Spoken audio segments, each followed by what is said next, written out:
Ang Pilipinas ngayon. Narito na ang pinakamainit na mga balita na nakalap sa bawat sulok ng bansa. Ihahatid sa bawat Pilipino saan man kayo sa mundo. Ang Pilipinas ngayon. Pakinggan ang bawat kaganapan sa bawat lalawigan. Ito ang Pilipinas ngayon.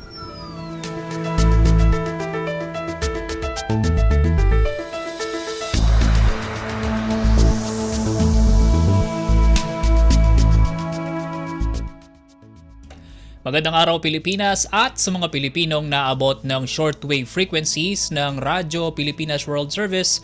Ito po ang programang Ang Pilipinas Ngayon. Ako po si Win Peñano, pansamantalang humahalili po kay Ven Blones. Ngayon pong araw, amin pong ihatid sa inyo ang mga may init na balita sa bansa, gayon na rin ang mga balita sa probinsya, pagnenegosyo, showbiz at sports. Kami inyo pong napakikinggan sa mga sumusunod na shortwave frequencies na 9.925 MHz, 12.120 MHz at 15.190 MHz. Mga kababayan, simulan nating pasadahan ang mga balita sa araw na ito. Kumpleto, detalyadong balitaan, di papahuli sa mahahalagang kaganapan. Kamustahin ang inang bayan, ang Pilipinas ngayon.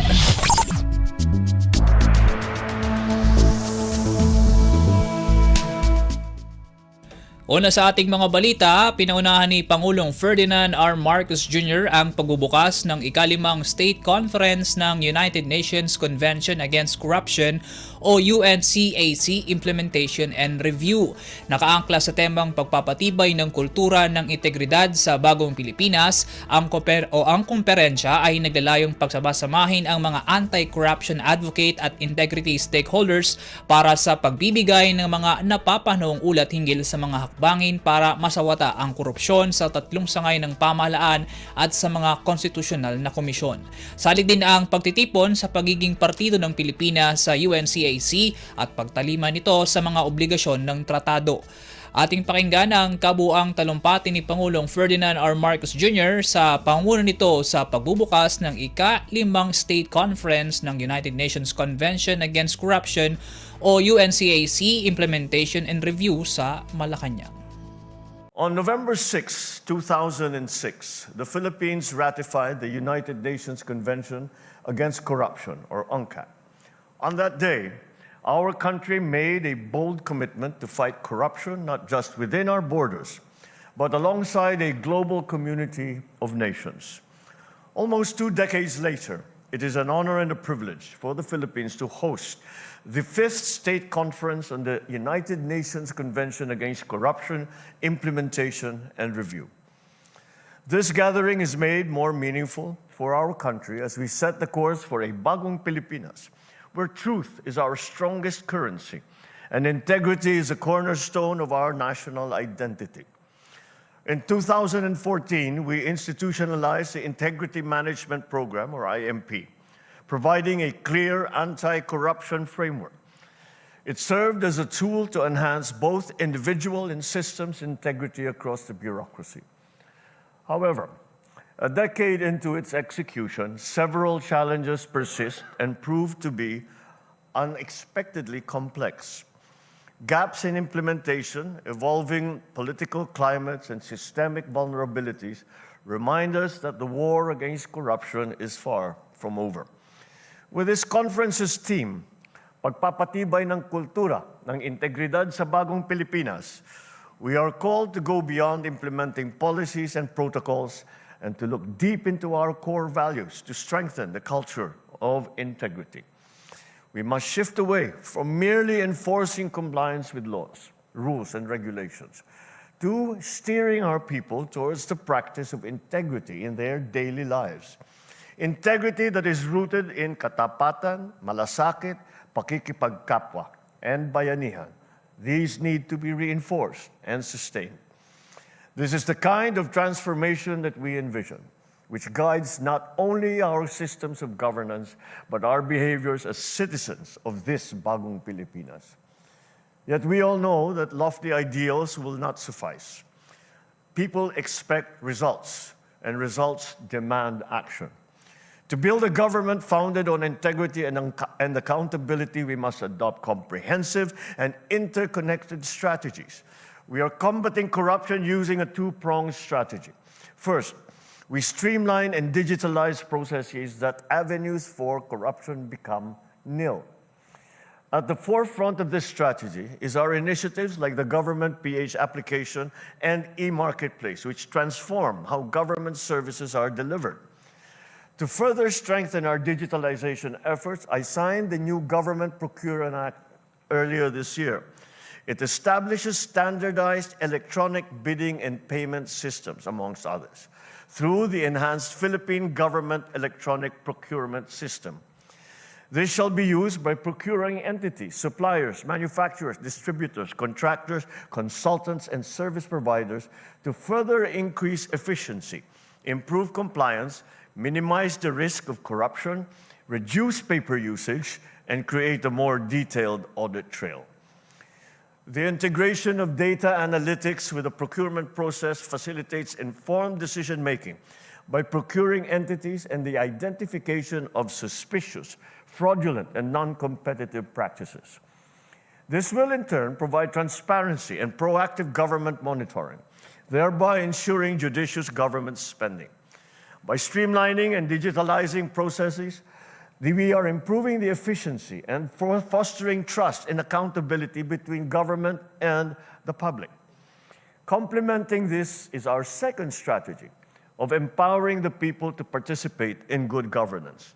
It is done by promoting full public disclosure of information in the way that we do business in government. Through the Electronic Freedom of Information platform, citizens now have avenues to exercise their right to vital government information. Our national budget, which is detailed to the project level, is published online, allowing our people to know how much and for what public funds are being spent on. The new Government Procurement Act also includes measures that ensure the accessibility of procurement processes and contract implementation information to engage observers and civil society organizations in procurement and make all procurement-related conferences available for public viewing. These efforts align with the IMP, which is now being reformulated to better address systemic challenges and to adapt to the ever-changing political landscape. Further, with the provisions of the UNCAC, we continue to collaborate on the international front, emphasizing the importance of global partnerships in combating corruption. By learning from and working with other nations, we strengthen our anti-corruption mechanisms while reaffirming our place as a proactive member of the global community. Together, these interconnected efforts form a united approach to fostering a government that is efficient, accountable, and reflective of a nation committed to placing honor and integrity over self-interest. Let the Fifth State Conference Resolution 124 you presented today be a powerful pact between us and the Filipino people, between today and the future that we are determined to create. What you sign today will echo our commitment to fighting corruption and protecting the trust accorded to us by our people. Let us envision a bagong Pilipinas where integrity is a steadfast reality, deeply ingrained in every part of our society. Let us make this promise we fulfill, for the future is ours to shape. Narinig po ninyo ang naging talumpati ni Pangulong Marcos sa ikalimang State Conference ng United Nations Convention Against Corruption o UNCAC Implementation and Review na isinagawa sa Malacanang. Pasada ng mga balita mula sa Pilipinas para sa mga Pilipino saan man sa mundo. Ang Pilipinas ngayon.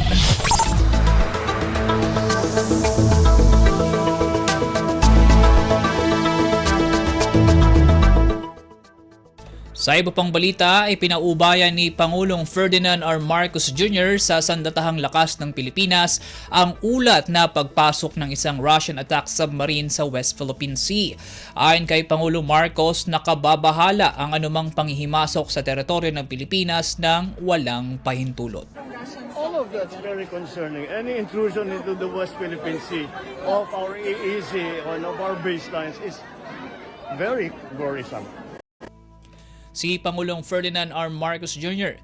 Ginawa ng Pangulo ang pahayag ng matanong kaugnay sa ulat ng pagpasok ng Russian Kilo-class submarine sa Exclusive Economic Zone ng Pilipinas noong Nobyembre 28. Una nang kinumpirma ng Armed Forces of the Philippines o AFP ang pagdaan ng nasabing submarine at sinabing maayos naman ang naging pagtugon nito sa radio challenge ng Philippine Navy. Ayon sa AFP, nag-abiso ang submarino sa lugar at sinabing hinihintay lamang nito ang pagbuti ng panahon bago ang pagpapatuloy sa paglakbay patungong sa Vladivostok sa Russia. Wala rin anila itong ginawang agresibong aksyon sa pananatili sa nasabing karagatan. Kumpleto, detalyadong balitaan, di papahuli sa mahahalagang kaganapan. Kamustahin ang inang bayan, ang Pilipinas ngayon.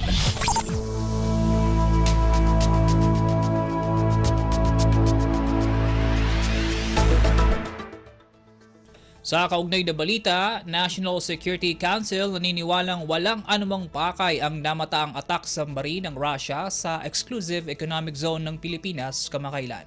Ang kabuang paliwanag ng konseho iulat sa atin ni Raquel Bayan.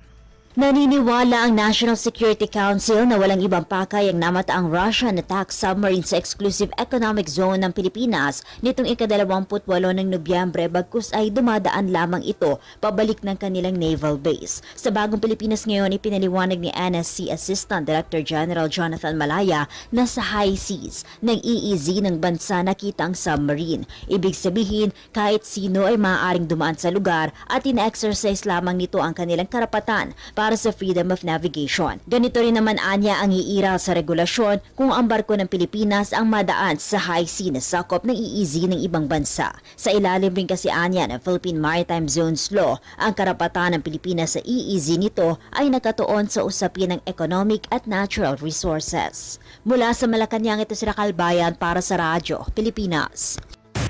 Pasada ng mga balita mula sa Pilipinas para sa mga Pilipino saan man sa mundo. Ang Pilipinas ngayon.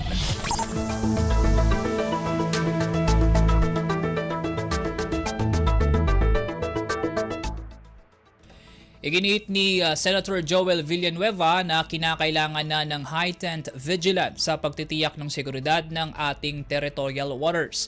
Ito ay kasabay ng pagpapahayag ng senador ng pagkabahala sa namataang presensya ng isang Russian attack submarine sa West Philippine Sea kamakailan.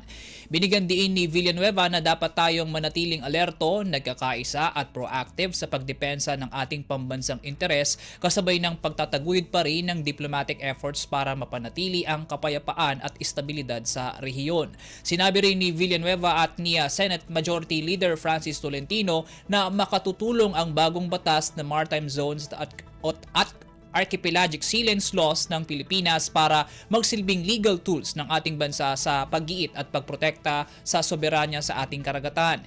Hinimok ni Tolentino ang Department of Foreign Affairs or DFA na ipagpatuloy ang pagpapaalam sa international community tungkol sa mga seryosong hakbangin ng Pilipinas para pagtibayin ang ating puder at karapatan sa maritime zones at karagatang ating nasasakupan.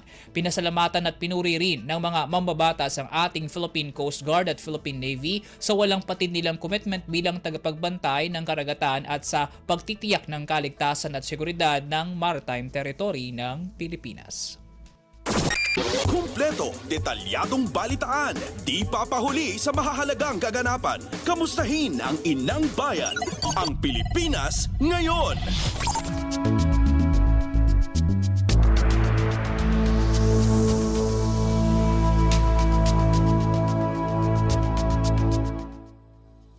Magtutuloy-tuloy ang suporta ng gobyerno sa mga Pilipinong biktima ng mga nagdaang kalamidad hanggang sa kahit matapos na ang Kapaskuhan. Ipinangako ni Pangulong Ferdinand R. Marcos Jr. na tutulungan nila ang mga nangangailangang Pilipino hanggang sa makabangon silang muli. Hiling ni Pangulong Marcos ngayong Pasko ang masagana at masayang panahon ng Kapaskuhan sa bawat Pilipino, lalo na sa mga biktima ng kalamidad. Lahat po ng ating ginagawa para patuloy po na matupad yung aming panalangin na lahat ng Pilipino ay masasabi natin lahat, naramdaman natin yung Christmas spirit. Si Pangulong Ferdinand R. Marcos Jr. Pasada ng mga balita mula sa Pilipinas para sa mga Pilipino saan man sa mundo. Ang Pilipinas ngayon.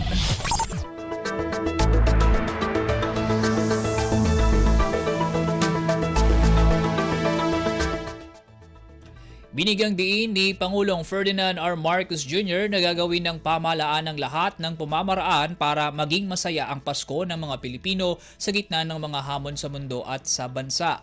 Ipinangako ito ni Pangulong Marcos nang pangunahan niya ang pamimigay ng regalo sa mga residente ng Marillac Hills and Haven for Women sa lungsod ng Muntinlupa.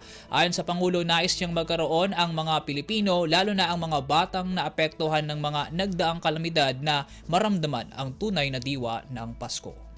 Kahit na tinamaan tayo ng bagyo, kahit na nasunugan ng mga iba't ibang lugar, kahit papano, tiyakin natin, tayong lahat, kami lahat, na lahat ng Pilipino, lalo na itong mga maliliit, itong mga bata, dapat ang mga bata kahit papano makaramdam ng Pasko. Si Pangulong Ferdinand R. Marcos Jr. Kumpleto, detalyadong balitaan, di papahuli sa mahahalagang kaganapan. Kamustahin ang inang bayan, ang Pilipinas ngayon.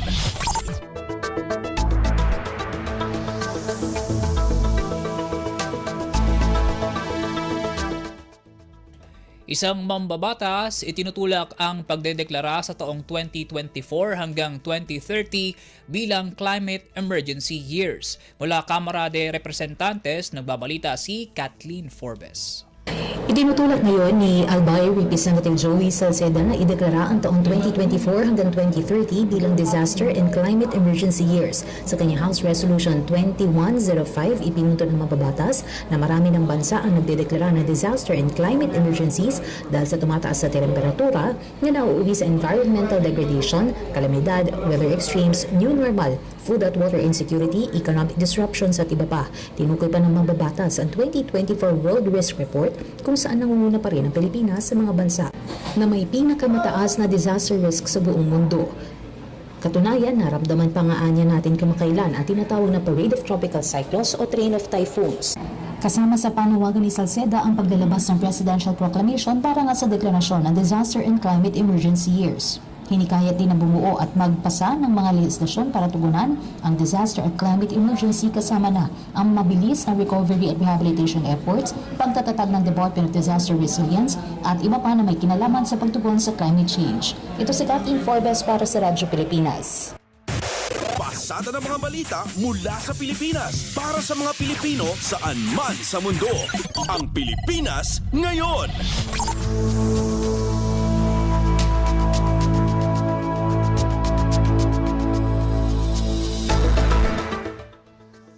Mayroon ng inisyal na naitala ang Department of Social Welfare and Development o DSWD na higit 4,000 pamilya o lampas 21,000 individual na apektado ng mga ulan at bahang dulot ng shear line. Ayon sa ahensya, karamihan sa mga apektado ay nagmula sa Bicol Region at Western Visayas. Aabot na rin sa 44 na pamilya o katumbas ng 657 individual ang inilika sa evacuation center, habang nasa higit 300 na pamilya rin ang nakikitira muna sa kanilang mga kaanak. Kaugnay nito, nakapagtala na rin ang DSWD ng isang bahay na labis na nasira bunsod ng shear line habang 10 ang bahagyang napinsala. Sa gitna ng mga epekto ng ulan at baha, iniulat ng ahensya ang kahandaan ng nasa higit 2 bilyong pisong pondo nito para sa pag-aatid ng relief assistance sa mga apektadong lugar. Kumpleto, detalyadong balitaan, di papahuli sa mahahalagang kaganapan. Kamustahin ang inang bayan, ang Pilipinas ngayon.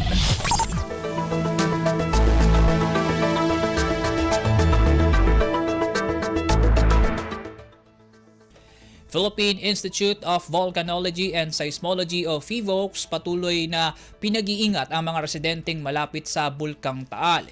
Ito'y matapos na magtala ng panibagong phreatic explosion o pagbuga ng usok ang main crater ng Bulkang Taal Martes ng umaga. Para sa kabuuan ng balita, narito ang ulat ni Mary Ann Bastasa.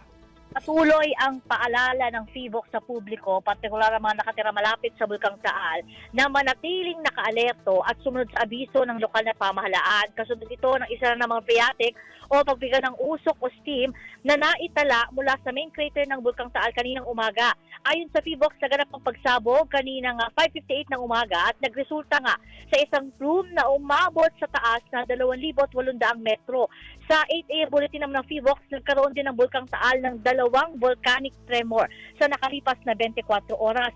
Umabot din sa 7,216 ang sulfur dioxide emission sa bulkan at nananatili ang katamtamang pagsingaw na umabot rin sa 600 metro ang taas. Sa kabila naman ng phreatic na pagputok ay nananatili sa alert level 1 ng Taal Volcano at patuloy ang babala sa mga posibleng panganib pa rin sa bulkan kabilang na ang biglaang pagsabog. Ito si Mary Ann Bastasa para sa Radyo Pilipinas. Kumpleto, detalyadong balitaan, di papahuli sa mahahalagang kaganapan. Kamustahin ang inang bayan, ang Pilipinas ngayon.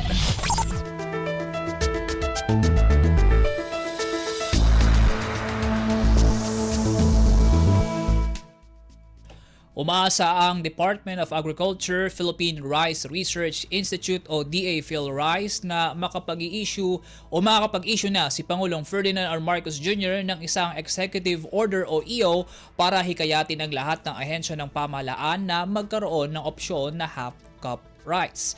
Ito ay sa gitna na rin ng patuloy na naitatalang daan-daang metrikong tonelada ng bigas at kanin ang nasasayang kada taon dahil sa irresponsableng pagkonsumo. Ayon kay PhilRice Development and Communication Division Head Hazel Beltran, na ipaabot nila ang hiling sa Pangulo sa tulong ng Private Sector Advisory Council. Suportado na rin anya ito ng Pangulo lalo't nag-aalala ito sa kanilang ipresentang datos kaugnay sa rice wastage. Sakali namang maaprobahan at may patupad ang half-cup rice option sa mga tanggapan ng gobyerno, posibleng i-rollout ito sa taong 2025. Sa oras na makitang epektibo ito sa pagpapababa ng food wastage, saka umano ito irekomenda sa pribadong sektor. Pasada ng mga balita mula sa Pilipinas para sa mga Pilipino saan man sa mundo. Ang Pilipinas ngayon.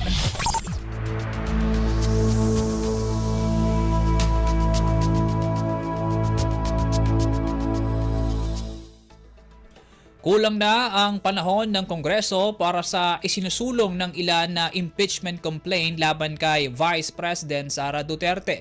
Ito ang paniniwala ni Senate President Pro Tempore Jinggoy Estrada kahit pa una nang nanawagan si Pangulong Ferdinand R. Marcos Jr. na huwag nang ituloy ang impeachment sa Vice Presidente. Paliwanag ni Estrada, hanggang December 20 na lamang ang sesyon ng Senado at Kamara dahil magkakaroon sila ng Christmas break. Sa January 13, 2025 pa nakatakdang bumalik ang sesyon ng Kongreso at magtatagal lamang ang kanilang sesyon hanggang February 7 dahil bibigyang daan ang 2025 midterm elections. Iginit ng senador na kapag may impeachment complaint ay obligasyon ng Kongreso na umaksyon. Batay sa proseso na nakasaad sa konstitusyon, kapag na-impeach ng Kamara ang isang opisyal, iaakyat ito sa Senado na magiging impeachment court at ang mga senador ang magiging tagapaglitis at hukom. Umaasa naman si Estrada na hindi naahantong dito ang sitwasyon dahil lalo lamang anya o lalo lamang anya nitong paigtingin ang pagkakahati-hati ng publiko. Pinunto rin ng senador ang nauna ng panawagan ni Pangulong Marcos na huwag nang ituloy ang impeachment para hindi magambala ang Kongreso sa kanilang mga gawain.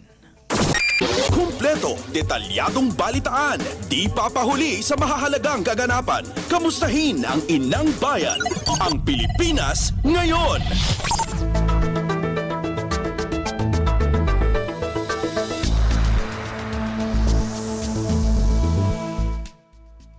Hindi hahadlangan ng Philippine National Police o PNP ang mga pulis na magnanais sumarap, gayon din ay makipagtulungan sa investigasyon ng International Criminal Court o ICC. Ito'y may kaugnayan pa rin sa ikinasang war on drugs ng nakalipas na Administrasyong Duterte. Ayon kay PNP Public Information Office Chief Police Brigadier General Jean Fajardo, malaya naman ng mga pulis na gawin ang hakbang basta't ito'y sa kanilang personal na kapasidad. Gayunman, nilinaw ni Fajardo na hindi magbibigay ng dokumento o direktang makikipagtulungan ng PNP sa ICC bilang isang institusyon. Alinsunod ito sa tindig ni Pangulong Ferdinand R. Marcos Jr. na hindi makikipagtulungan sa ICC dahil sa usapin ng jurisdiksyon.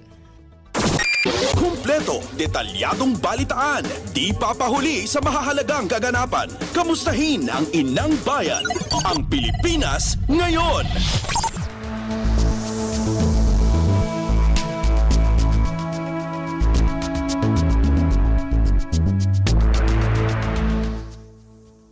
Hinihintay na lamang ng pamilya Veloso ang maging resulta ng legal negotiations upang ganap ng makauwi sa Pilipinas ang kanilang kaanak na si Mary Jane.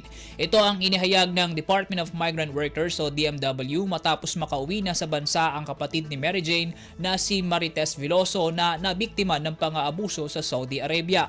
Ayon kay DMW Secretary Hans Leo Kakdak, blanko sila sa eksaktong petsa ng pag-uwi ni Mary Jane sa bansa dahil ang punong abala rito ay ang Department of Foreign Affairs o DFA at Department of Justice o DOJ. Kaya naman ipinauubayan na ni Secretary Kakdak sa mga naturang kagawaran ang pagsagot hinggil sa mga legal impediment ng pag-uwi ni Mary Jane.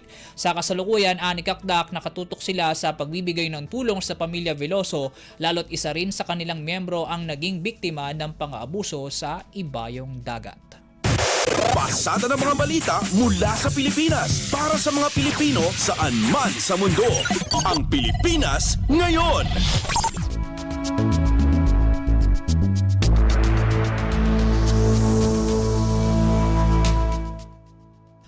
At yan po ang mga pangunahing balita sa ating bansa. Samantala, punta naman natin ang mga ulat sa probinsya sa pamamagitan ng ating mga kapatid na impilan mula Luzon hanggang Mindanao. Balita mula sa lalawigan sa bawat rehiyon ng ating bayan. Dito sa Ang Pilipinas Ngayon.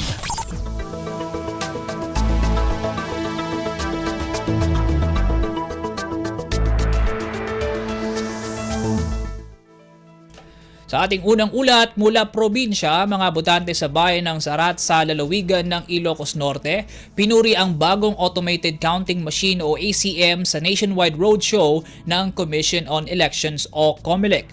Ang kambuang detalye ng balitang yan ihatid sa atin ni Ronnie Darilag ng Radyo Pilipinas Lawa. Balay giti pa nagaangay ti automated counting machine nationwide roadshow nga indawluan ti Commission on Elections iti Covered Court iti Barangay Tusan Agustin iti Iliti Sarat. Kunahan ni COMELEC Sarat Election Officer Robert Fernandez anap nek iti kapaspas ti kabaro nga ACM iti Miro Systems. Inbanad na ang inpadas dagiti nakipagpartisipar iti demonstration ti ACM no sa dino nakita dagiti umili nga gusto ti panagbilang ti machine iti binutusan da iti sample balot. Sigon ken ni Fernandez adati may sa partisipante apinadas ng inugudan tinuldukan ken minarkaan ti X iti naipan iti baluta ket nabasa ti machine idintong adda dagiti saan met nga nabasa ti baluta na. Inbalagad ti COMELEC anas ken na fully shaded ti bilog iti abay tinagan dagiti kandidato nga ibutos iti baluta ken saan nga aglabes daytoy. Inayon ni Fernandez nga dapay dagiti sumaruno nga demo ti ACM kadagiti dadduma paya barangay iti nasa nga ili iti masangwanan. Manipod diti Radyo Pilipinas Lawag, Rani Durilag para sa Radyo Pilipinas World Service. Balita mula sa lalawigan sa bawat rehiyon ng ating bayan. Dito sa Ang Pilipinas Ngayon.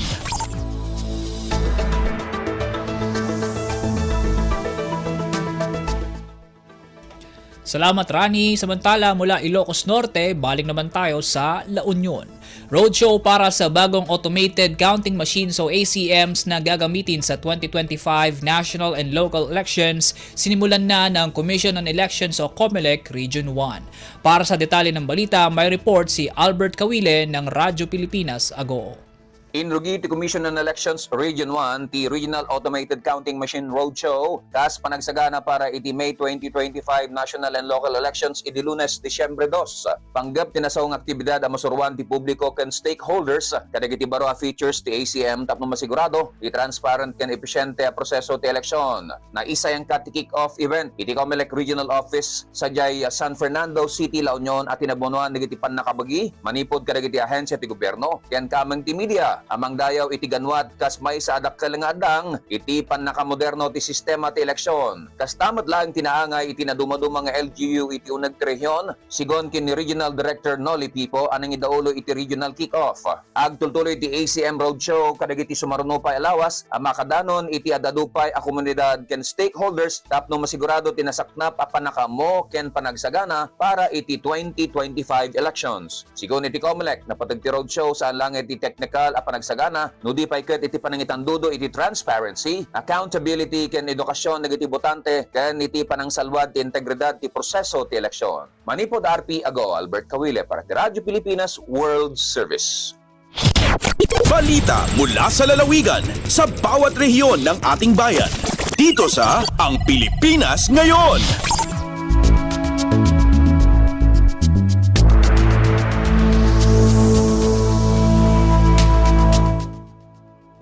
Salamat Albert. Samantala mula Luzon, tawid naman tayo sa Kabisayaan.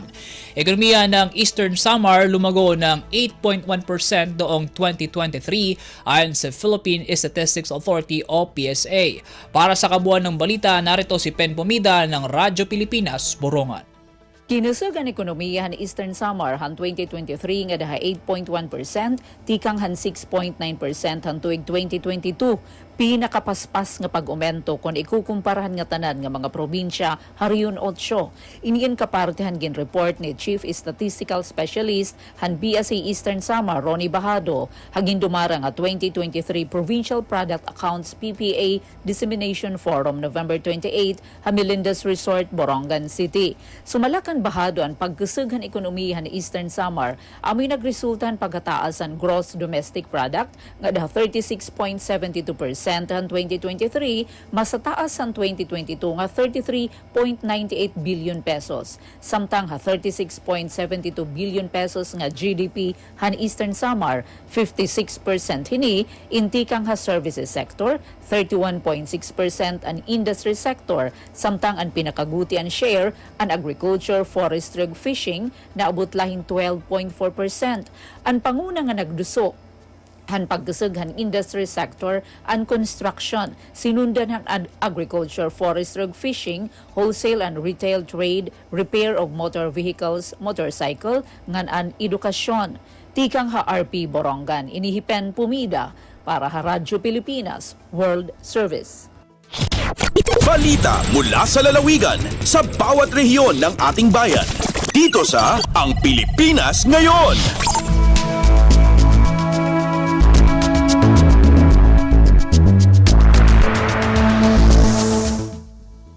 Salamat Pen. Mula Samar, lipat naman tayo sa Leyte.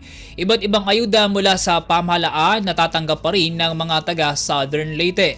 Para sa kabuang detalye, narito si Gemma Destriza Narit ng Radyo Pilipinas, Sogod. Sunod-sunod pa ang mga ayuda nga madawat sa mga taga Southern Leyte e libana diri sa District 2. Kaghapong adlaw mga ayuda gikan sa SOPWA diin ang mga beneficiaries ni ini nakadawat og tag 2,000 pesos ubos sa pagpanguna sa DSWD o sa mga staff ni Congressman Kukuyap ug ingon man gikan kini sa programa ni Presidente Bongbong Marcos sa tingog party list ug inabagan usab ni Speaker Martin Romualdez. Samtang dito usab sa Pacific area nagpahigayon usab og payout ang probinsya alang sa programang AKAP kon ayuda para sa kapos ang kita program ug pinaagi usab kini sa tingog party list ug sa Project Mian. Kini gipangunahan ni Governor Mian Mercado, Vice Governor Milay Mercado ug mitabog usab ang kanhi mayor sa Sogod kanhi Provincial Administrator Jason Calva ug ingon man si kanhi o si Mayor Evelyn Lee. Balita gikan sa Sogod Southern Leyte, Gemma Destriza Narit, Radyo Pilipinas World Service. Balita mula sa lalawigan sa bawat rehiyon ng ating bayan. Dito sa Ang Pilipinas Ngayon.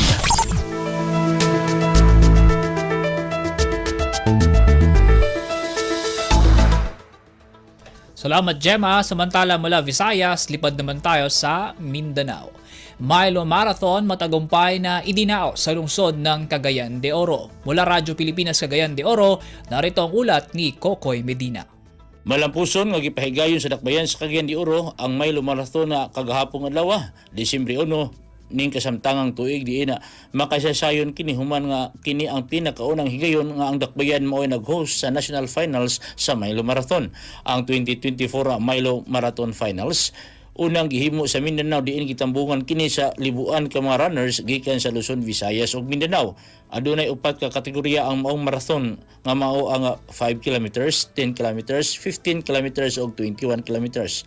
Ang nahimong manaog mao sila nga Richard Salanyo nga mao'y nahimong Milo King ug si Christine Haliasco nga gikoronahan isip Milo Queen. Ang duruhan nakadawat og tiga 60,000 pesos nga kwartang ganti og trophy og sila usab ang morepresentar sa nasud sa Pilipinas sa umaabot Sydney Marathon. Gikan dinhi sa Radyo Pilipinas Cagayan de Oro, kini si Kokoy Medina alang sa Radyo Pilipinas World Service. Balita mula sa lalawigan sa bawat rehiyon ng ating bayan. Dito sa Ang Pilipinas Ngayon.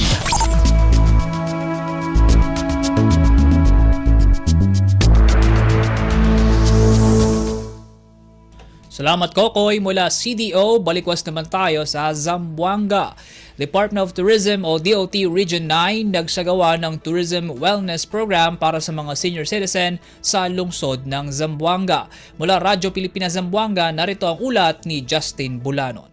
Yakundusi al Department of Tourism o DOT Region 9 con el Tourism Wellness Program para na mga abuelo y abuela na siyudad de Zamboanga Resentamiente.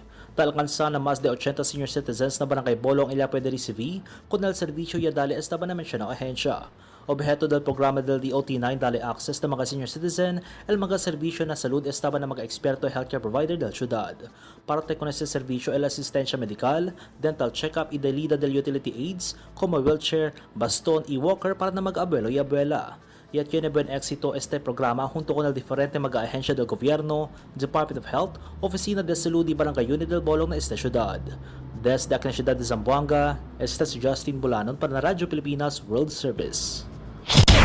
Balita mula sa lalawigan sa bawat rehiyon ng ating bayan. Dito sa Ang Pilipinas Ngayon.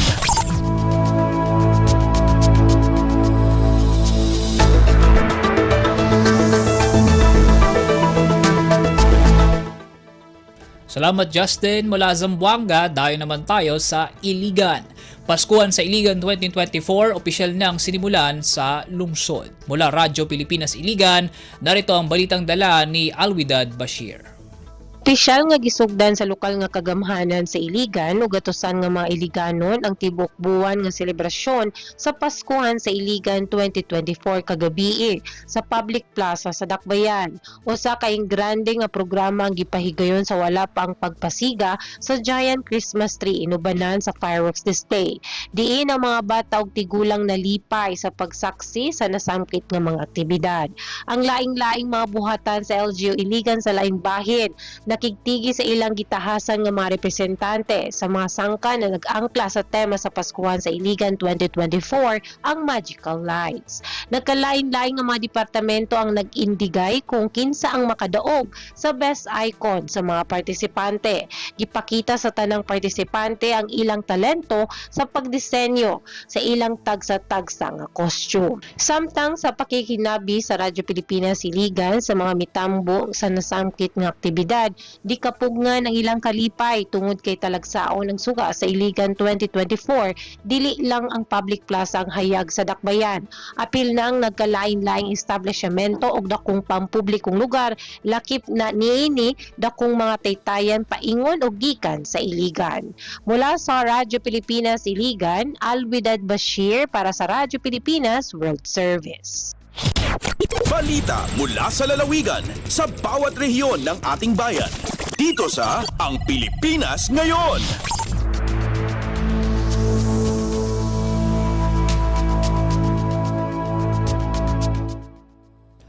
At yan po mga pangunahing balita sa ating mga kapatid na impilan sa iba't ibang dako ng bansa. Samantala mula balitang probinsya, tunguhin naman natin ang mga may init na balita sa larangan ng pagninegosyo at kalakalan, mga balitang hatid sa atin ni Steph Vicente. Lagay ng ekonomiya, kalakalan, negosyo at iba pa. Atin ang alamin dito sa Ang Pilipinas Ngayon. Magandang araw, narito tayong muli para sa segmentong Balitang Negosyo at Kalakalan. Hindi halos naapektuhan ng isyong politikal ang patuloy na paglago ng ekonomiya ng bansa. Ito ay matapos lumago pa ang takbo ng ekonomiya ng Pilipinas sa pagtatapos ng taong 2024.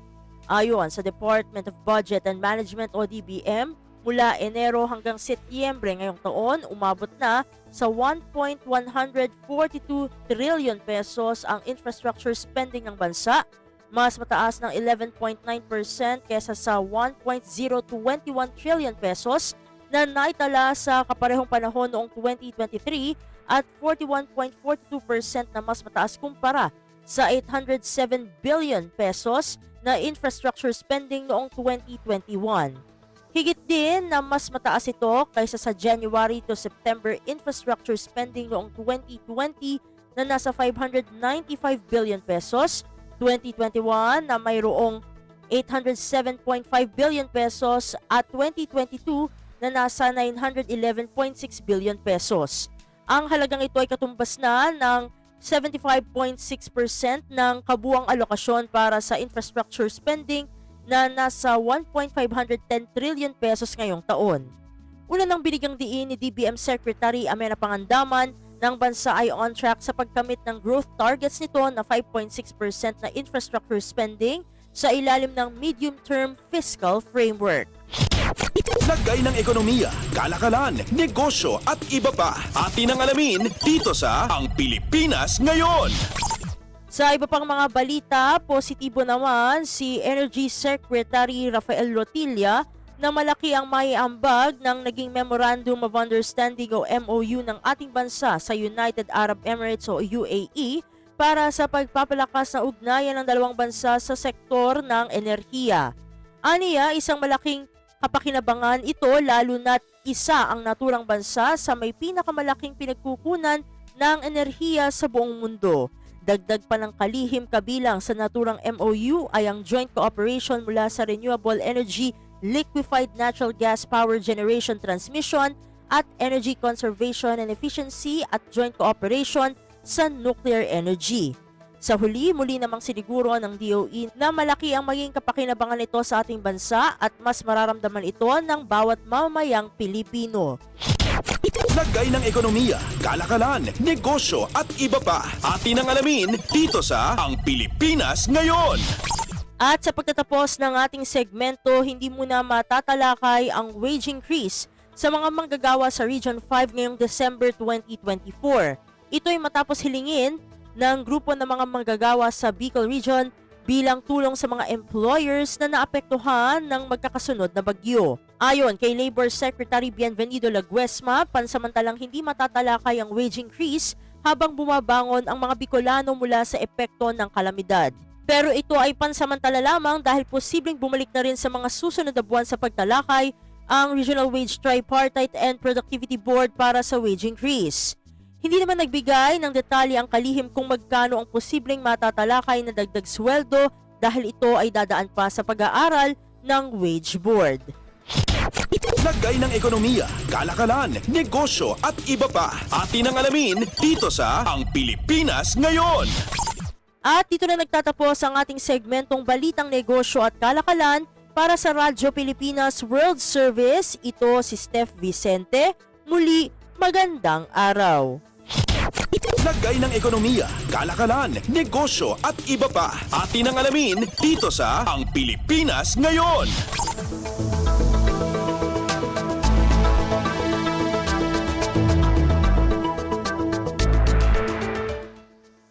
Salamat, Steph. Narinig niyo po ang mga nakalinyang balita sa larangan ng pagninegosyo at kalakalan.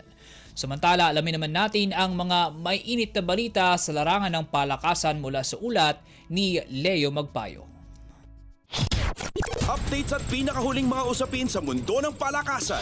Atin ang pakinggan dito sa Ang Pilipinas Ngayon. Magandang araw. Narito na po ang sports balita. Tinodo ni Philip Adrian Sahagun ang lahat ng kanyang lakas sa huling sandali para lagpasan ang kanyang mga karibal at ibigay sa Pilipinas ang kanilang unang gintong medalya sa swimming event ng 11th BIMP Iaga Friendship Games na ginanap sa Ramon Mitra Sports Complex sa Puerto Princesa City.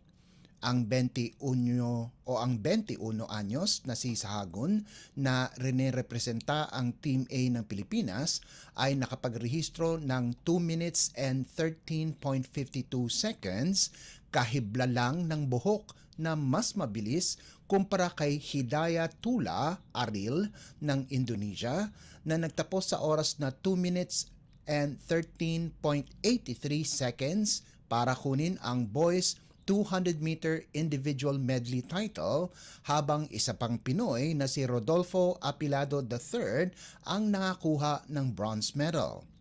Sinabi ng third-year BS Entrepreneurship student ng De La Salle University na hindi niya inaasahang manalo dahil kakagaling lamang nito sa UAAP at wala silang oras para makapaghanda sa naturang games. Pagkalipas ng ilang oras, nakuha ni Sahagun ang kanyang ikalawang gintong medalya kasama ang kanyang mga teammates sa boys 400-meter freestyle relay. Susunod para sa UAAP two-time bronze medalist ay ang 200-meter individual medley, 100-meter at 200-meter backstroke events at ang 4x100-meter medley. Updates at pinakahuling mga usapin sa mundo ng palakasan. Atin ang pakinggan dito sa Ang Pilipinas Ngayon. Nananatiling solido ang performance ni Kai Sotto at Dwight Ramos para sa kanilang koponan sa Japan B-League pagkatapos ng kanilang paglalaro para sa Gilas Pilipinas sa 2025 FIBA Asia Cup Qualifiers. Nitong linggo sa 2024 to 2025 regular season ng Liga, pinangunahan ni Sotto ang Koshigaya Alphas laban sa FE Nagoya habang maganda din ang ipinakitang laro ni Ramos para si Levanga Hokkaido subalit bigo ang koponan laban sa Hiroshima Dragonflies. Nakagawa ng double-double si Sotto na may 24 na puntos at 13 rebounds, sahag pa ang 3 assists, 2 steals at 1 tapal para kunin ng Alphas ang kumbinsidong 101-71 panalo laban sa Fighting Eagles sa larong ginanap sa Koshigaya City Gymnasium. Ito lamang ang kanilang ika-4 na panalo sa loob ng 16 na laro at kasalukuyang nasa ika-7 pwesto sa Eastern Division. Sa kabilang banda, nakagawa naman si Ramos ng 9 na puntos, 5 assists, 3 rebounds at 1 steal kung saan natalo ang Levanga 87-74 sa Hiroshima sa larong ginanap sa FPCO Arena, Fukuyama. Ito na ang ika-11 talo ng Hokkaido sa loob ng 16 na laro at bumagsak sila sa ika-5 pwesto sa kaparehong Eastern Division. Kapwa sina Sotto at Ramos ay naging susi sa panalo ng Gilas sa November window ng Asia Cup Qualifiers kung saan umakyat sila sa 4-0 sa Group B pagkatapos talunin ang New Zealand at Hong Kong. Updates at pinakahuling mga usapin sa mundo ng palakasan. Atin ang pakinggan dito sa Ang Pilipinas Ngayon. Ipinakita ng Pampanga Giant Lanterns ang kanilang lakas pagkaraang lampasuhin ang Quezon Huskers 88-71 sa Game 1 ng kanilang Maharlika Pilipinas Basketball League o MPBL 6th Season National Finals na ginanap sa Al Nassr Club's Rashid bin Hamdan Indoor Hall sa Dubai. Nasa tamang daan si Justin Baltasar para makuha muli ang MPBL Most Valuable Player Award pagkatapos ang kanyang impresibong performance na may 24 na puntos, 16 na rebounds, 7 assists at 2 steals, habang nagambag naman si Archie Concepcion ng 17 puntos, 3 rebounds, 1 steal at 1 assist. Malaki din ang tulong na ibinigay ni Brandon Ramirez na nakagawa din ng double-double na may 11 puntos at 11 rebounds, kasama pa ang 1 steal at 1 assist, at ibinigay pa sa kanya ang Best Player of the Game Award.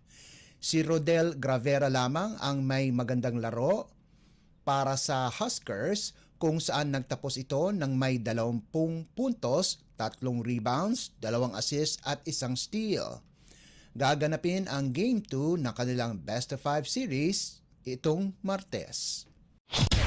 Updates at pinakahuling mga usapin sa mundo ng palakasan. Atin ang pakinggan dito sa Ang Pilipinas Ngayon.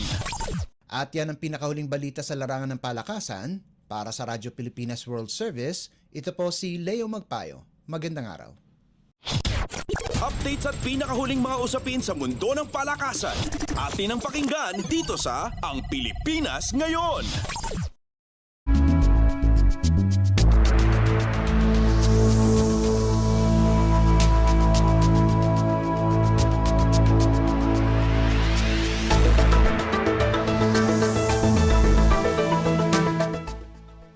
Salamat Leo mula Sports. Pakinggan naman natin ang mga bagong chika sa ating showbiz balita na hatid sa atin ni Mama JT. Ang latest, ang hottest sa showbiz and entertainment. Heto na sa Ang Pilipinas Ngayon.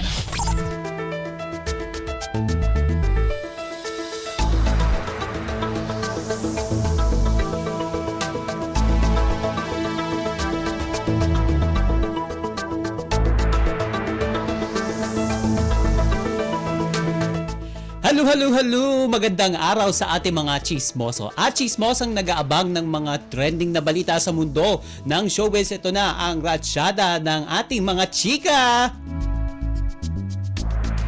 Ito tila nagkasanga-sanga at dumadami na ang mga artista nga nadadawit sa napapabalitang investment scam ng isang beauty clinic. Dahil kasi nadadawit ngayon sa kaso ang komedyante at aktres na si Rufa May Quinto. Kaugnay nito ay may inilabas ng warrant of arrest laban kay Rufa kaugnay ng umano'y investment scam ng naturang clinic na kanyang ine-endorso. Mismong ang talent manager ng comedian na si Boy Abunda ang nagbalita na inisyuhan din ang komedyana ng warrant of arrest tulad ni Neri Naig Miranda dahil naman sa kasong syndicated estafa. At tila na alarma si Tito Boy Abunda sa pagdami ng kaso ng mga artista na nasasangkot sa naturang mga scam. Sabi niya, quote and unquote, "I am alarmed as a member of this industry and as a manager. Para bang gusto ko kong balikan lahat ng kontrata. Ang endorser ba ay salesman? Kapag sinabi ko pong bumili ho kayo ng donuts na ito, ano ba ang aking responsibilidad?" At paliwanag pa ng King of Talk, quote and unquote, ang endorser ay maniniwala lamang doon sa sinasabi ng may-ari. Explica niya. Ang nangyari kina Rufa May at Neri ayon kay Tito Boy ay isang wake-up call para sa lahat ng mga taga-entertainment industry upang mas maging maingat sa pinapasok na negosyo o kontrata. At matatanda nga inaresto at ikinulong si Neri sa Pasay City Jail matapos akusahan ng paglabag sa Section 8 ng Republic Act No. 8799 o kilala rin bilang Securities Regulation Code. Ang latest, ang hottest sa showbiz and entertainment. Heto na sa Ang Pilipinas Ngayon.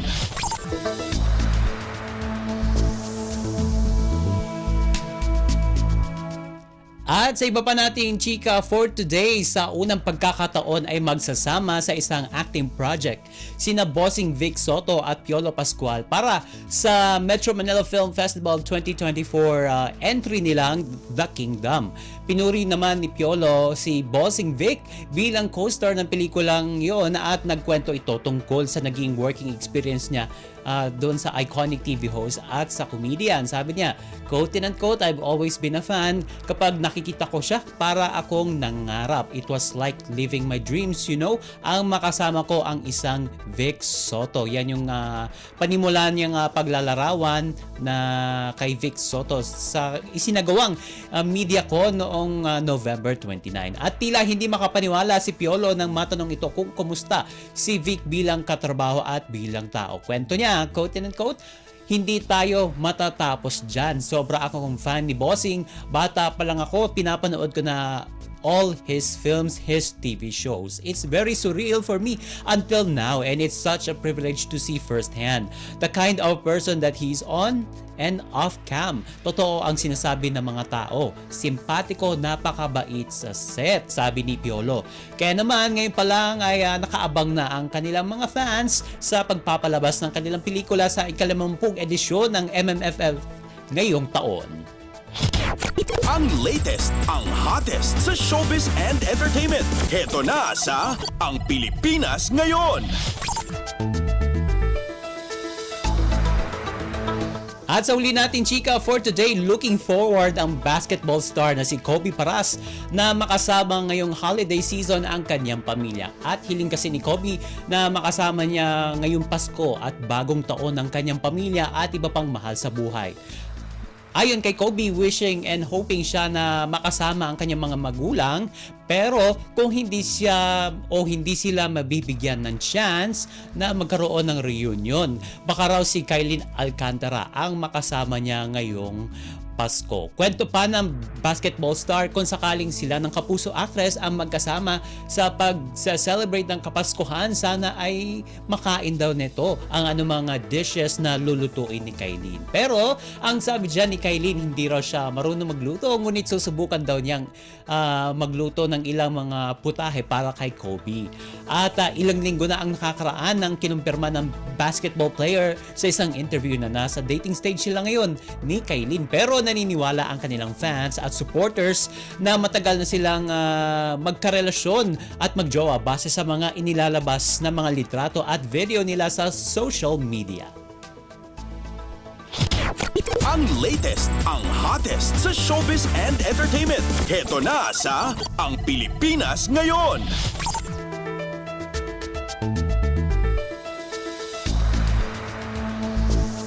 And OMG, wala na tayong sapat na oras para sa ating balitang artista. Maraming salamat mga ka-chismis sa pakikinig sa aking mga chika for today. Ako po si Mama JT para sa Radyo Pilipinas World Service. Ang latest, ang hottest sa showbiz and entertainment. Heto na sa Ang Pilipinas Ngayon.